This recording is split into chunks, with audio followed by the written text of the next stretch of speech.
Today, we're going to look at just a little bit on one of the things you're going to hear a lot about here with this whole COVID situation is the phases involved with reopening up the world. And I want to talk about how that affects us as mobile entertainers specifically.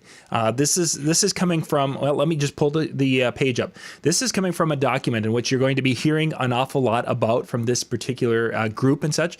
This is from the National, this is the document called the National Coronavirus Response, a Roadmap to Reopening. This was produced by let me come down here, this group, this team, American Enterprise Institute is what it was produced for.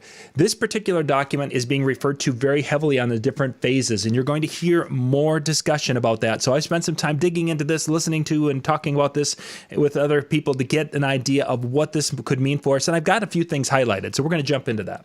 What this basically is a document, there's 4 phases that they refer to in this situation of reopening the United States or the world or any place for that matter after the coronavirus. If you find this document, they've got a really nice little executive summary right at the beginning here that you can go and you can actually read through, and they talk about the different things. The phases are, phase 1 is basically to try to get a handle on what's going on. I'll just come down here to the phase 1. Slow the spread is what phase 1 is there. You can see it on the right side there. That's what we're in right now. Now, some places are going to be at a point in time moving to phase 2, which is the state-by-state reopening. We are not there yet at any place in the United States yet because they've got some guidelines. And these guidelines are what some of our politicians and such are referring to before they're going to open up. They were going to be looking at things like this. And this is one of the most reputable ones out there right now. So, in phase 2, during phase 2, 1 is trying to get a handle on it and stop the spread. 2 is the schools and different things are going to start to reopen, and there's some indicators that we're going to look at in such with that. Then in phase 3, wherever phase 3 was here over on the side, there we go.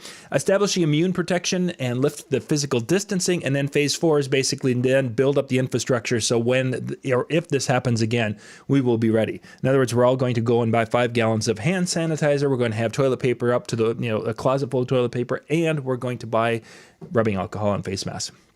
Anyway, so let's look at this a little bit. Phase 1 is the slow the spread here, and on the goals of it are slowing the transmission of the things and the test. This is what we're in right now.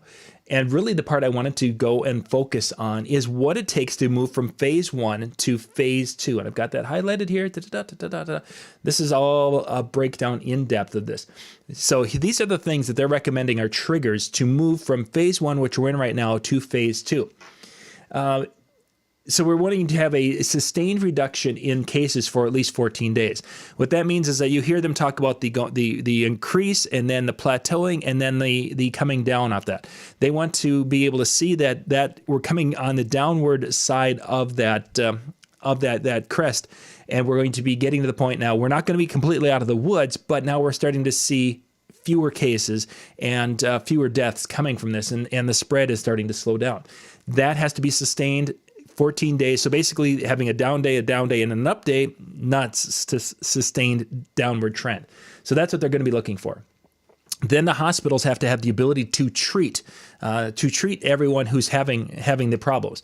That's going to be a big one because they need to make sure that if for some reason things open up and then you get a group of people, 1,000 people that were whatever, that all of a sudden are sick, can they handle that? So they need to make sure that the hospitals are good to go with that without having to go into a crisis mode and building tents, hospitals out in the backyard. The state must be able to test the people. So the tests have to be out there. That means they're going to be able to have to test if they have it, or if for some people they're going to be testing to see if they're immune to it because they've already had it and didn't know they had it. The confirmed cases and such. So those are going to be a big factor, especially that downward cycle for 14 days. Some people have talked about needing to see that for that, okay, we're going to go and then we need to see 14 days at like half capacity of what we were at the peak. There's going to be a variety of different things, but the idea is that even once we've started to come down, it's going to be needing to see a trend there. So let's go into phase 2. Let's talk about that just a little bit.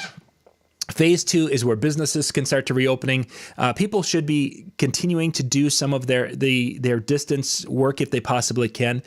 And here's the big one, that this is the one that's going to affect DJs. Right in the middle of this first paragraph, they should be continuing to limit gatherings of people to 50 or fewer. This means that our events, our weddings, our school dances, anything, schools may open, some businesses may open, because the top line, I couldn't highlight the very top line of this paragraph.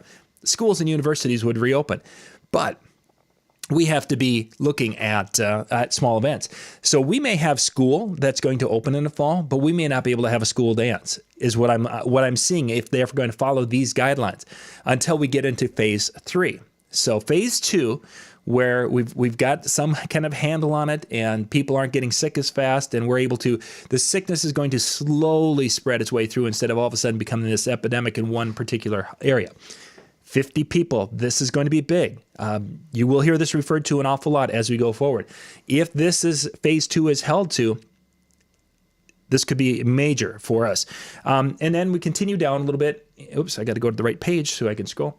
And then for older adults, those over 60 that have those health issues and such, they're talking about that during phase 2, they would still recommend for them not to be too limiting their exposure to the community, because they are going to still be at risk. So there's going to be some social distancing things that are going to be reduced during phase 2, and there's going to be some things that are going to be kind of held in place with especially older adults. Let's scroll down to talk about moving from phase 2 to phase 3, because this is really, really the big thing here. Is moving from phase 2 to phase 3 requires one big thing, and that's called a vaccine. The vaccine has to be out there available so that people can be getting immunized from this, so that then we end up having that herd immunity to this, where most of the people are immune because they've taken it. Some people are immune because they had it. Some people who can't take the 2, there hopefully is enough people not carrying it so that they won't get sick. That's what we're going to be getting to. But this is phase 3. When phase 3 is basically the point where things start to open up completely and we're getting back to life as we know it.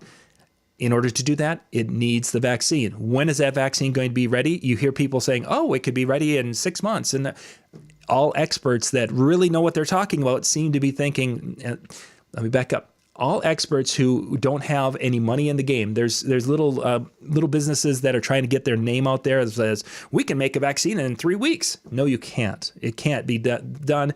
It can be done on paper maybe, or a computer simulation, but to actually create something, test it, and make sure it's safe is going to take that 9 to 12 to 18 months. So what I'm saying with this is that we may be in phase 2 starting sometime. Maybe June. I doubt May, but maybe June. June or July, we'll move into phase 2. Schools could be back in session by fall if we don't have another re-flare up, because there are some things in phase 2 that say, hey, if this happens, we need to move back to phase 1. Phase 2 could be a real thing in the fall, but we're not going to be probably having sporting events, and we're not going to be having our dances and such. We get into phase 2, we're there for a year. I think is a safe number to say that we could be in phase 2 for a year with those 50 events, and then we move to phase 3 with the vaccine. Once the vaccine has been distributed and such, then we'll be able to open things up and get back to the real world. How long it takes to be able to mass produce and then to mass distribute, if let's say it takes a year to get this stuff out there and then they're mass producing it, it might take another 6 months to be to the point where we're out of phase 2 and into phase 3 safely, where we start to pull things back. Then I'm just going to, right here it talks about the once it's safely and efficiently, they can move to when the vaccine's there, we move to phase 3. To moving to phase 3, this is all the vaccine talk about it. I wanted to just, once this is distributed, or the vaccines, and then they move into phase 4, is to rebuild the readiness and such. And that's going to be something personal, and that's really not going to relate to too much of us as DJs, except we need to have the products we need for our families to be safe and such. A few of those you don't have to hoard, obviously.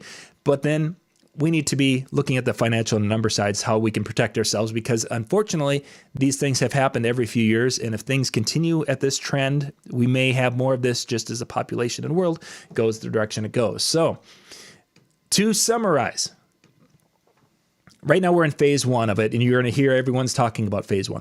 Phase 2 sounds like it's a better step, and it is, but the two things in this is that it could take a year in phase 2 till we get to phase 3. And then phase 2, they're recommending as of right now, groups of no more than 50, which again, school can open, you can have your classrooms and such, some of that might go on, but I'm really concerned as mobile entertainers if we are going to be seeing them allowing events of any size during that phase 2. And when we get into phase 3 when things are going to be immunizations and things are going to open up, we'll be in good shape. But we may not see phase 3 hit or be there until mid to sometime in 2021, whether that's early, mid, or first, second, or third quarter. I don't know. I'm assuming by fourth quarter of 2021, we should be certainly in phase 3 or ending phase 3 as we're getting ready to go into phase 4, which is just life in general. So anyway, just wanted to give you a little bit of a run through of this. You're going to be hearing more information about this. Don't freak out. Just be aware that this is what they're talking about, what they're looking at, and prepare yourself and prepare your business to be able to function with these new rules and regulations that we may be under for the next year, 12 to 16 months. This is John Young with the Disc Jockey News. Thank you for watching. Bye-bye.